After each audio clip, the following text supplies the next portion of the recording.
Good morning guys, welcome to this video on vaccination.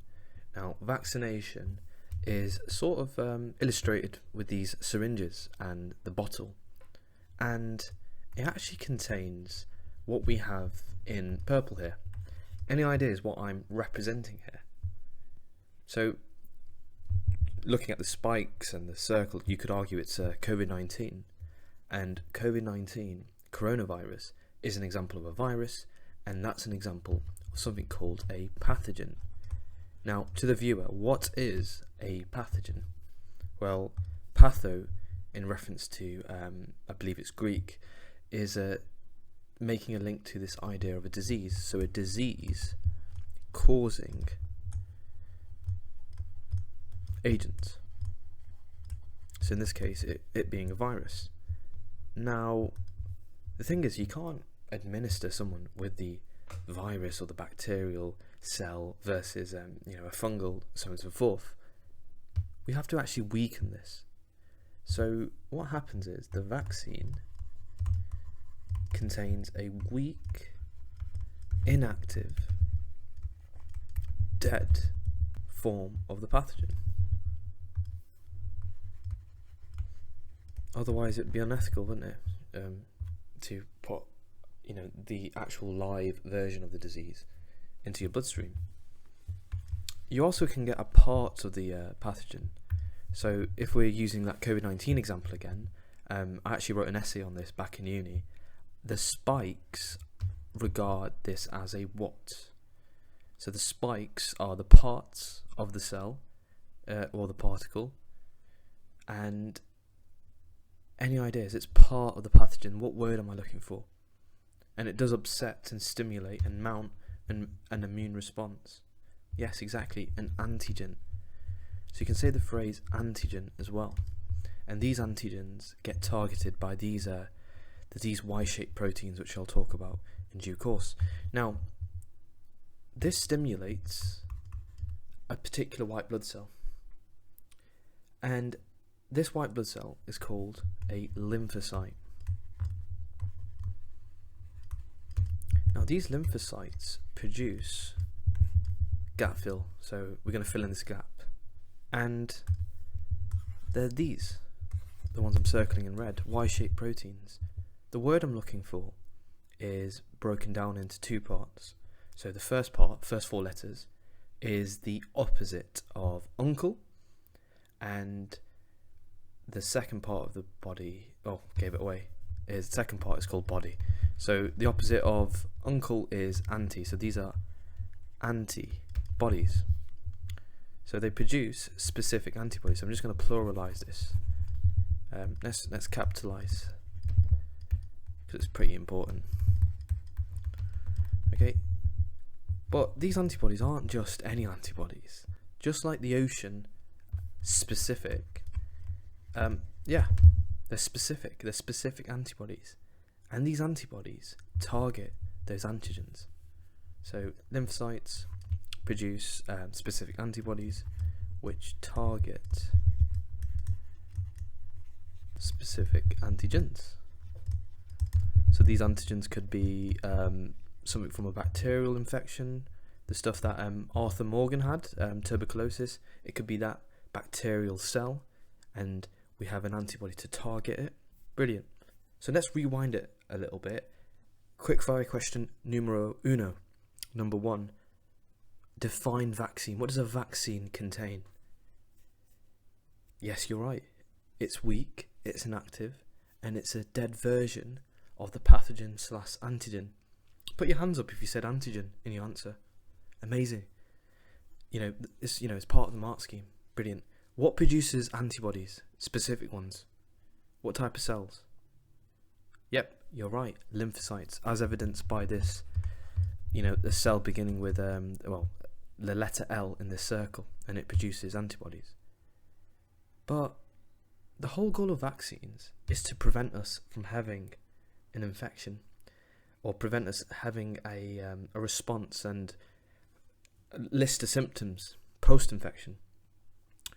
So there's a reason why I've drawn one antibodies and a couple here, because there's another type of cell that comes to the party, and this cell is to do with our secondary immune response. Okay, and these cells are, well, the first word I'm looking for is where we like. There's two types of versions of this. You got long term and short term.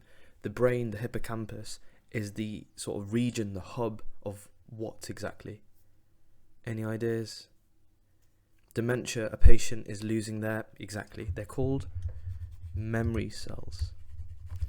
And these memory cells, they produce antibodies, but they produce more. So this is obviously shown by 3:1, 3:1 ratio here. But the idea is they produce antibodies that are specific. They produce in more, large quantities / concentration. And secondly, they do it at a much quicker rate. A much faster sort of rate of reaction happens much more quickly. So the differences between the lymphocyte and the memory cell is the memory cell does it more quickly. In class we had 101 analogies. You could argue just a better version of something else. The lymphocyte has a better, well, the memory cell have a better internet speed. It has a greater, processor, you could argue, so it produces the content, antibodies in this case, much more quickly and in large quantities. This one, not so. Or automatic versus manual. I don't know. There's so many. But the point is, this is much more quicker, the memory cell production of antibodies, and it produces it in large quantities. Now, in this corner here, I've got a graph. I always love a graph. Always love to illustrate concepts using graphs.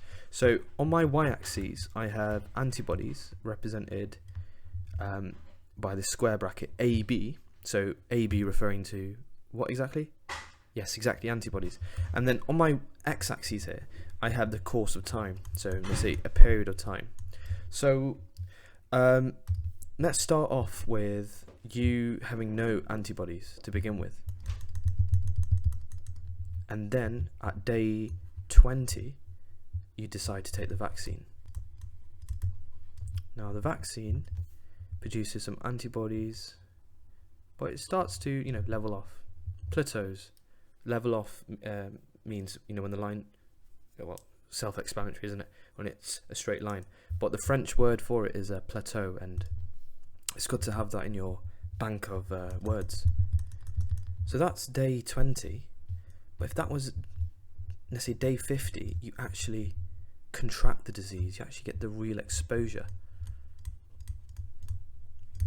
Notice the antibody count represented in purple goes through the roof. It's almost exponential. Now, any ideas what has caused this?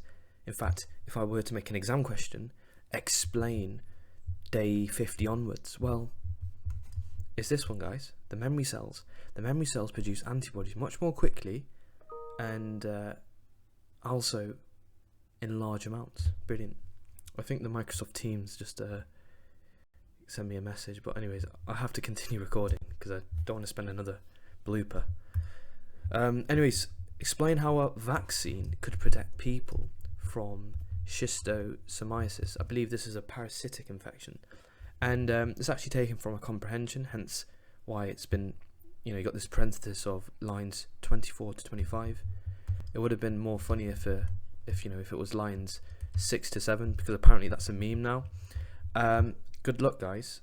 Mention keywords like memory cells, lymphocytes, antibodies, what the vaccine contains, and also this key phrase which I have not mentioned in the previous slide, and that is the secondary immune response. So definitely get that phrase in.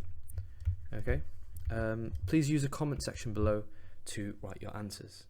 So I'm assuming you've paused the video, and I'm now going to go over the mark scheme.